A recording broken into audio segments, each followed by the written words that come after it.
হযরত মুসা আলাইহিস সালামের সময়কালে একজন মধ্যপায়ী মানুষ ছিলেন যে কিনা অনেক গুনাহগার ছিলেন। তার প্রতি অতিষ্ঠ হয়ে লোকেরা তাকে বস্তি থেকে বের করে দিয়েছিল। কয়েকদিন যাওয়ার পর ক্ষুধার জ্বালায় যখন অতিষ্ঠ হয়ে যাচ্ছিল, কোনো কিছু খেতে পাচ্ছিল না, তখন তার মনে হলো মানুষ যতই পাপ করুক না কেন, দুনিয়া তাকে ছেড়ে দিলেও তার রব তাকে কখনো একলা ছাড়ে না। মৃত্যুর আগে সে আকাশের দিকে তাকিয়ে বলে, হে আমার রব, আমি জানি সারা দুনিয়া আমাকে ছেড়ে দিলেও আপনি এখনো আমার সাথে আছেন। শুনেছি আপনি আপনার বান্দাদের অনেক ভালোবাসেন আর তাদেরকে মাফ করে দেন।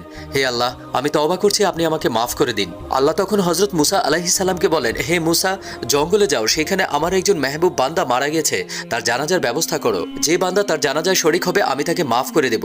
লোকজন যখন সেই বান্দার চেহারাটা দেখলো, তখন তারা নবীকে জিজ্ঞাসা করলো, হে আল্লাহ নবী, এ তো সবচাইতে গুনাহগার বান্দা। মুসা আলাইহিস সালাম তখন আল্লাহকে বলেন, আল্লাহ, এইটা কি ব্যাপার? আল্লাহ বলেন, হ্যাঁ, এই বান্দা অনেক গুনাহগার ছিল, কিন্তু সে মৃত্যুর আগে তওবা করেছিল আর তার রবের দিকে ফিরে এসেছিল। আল্লাহ আমাদের সবাইকে মৃত্যুর আগে তওবা করার তৌফিক দান করুন।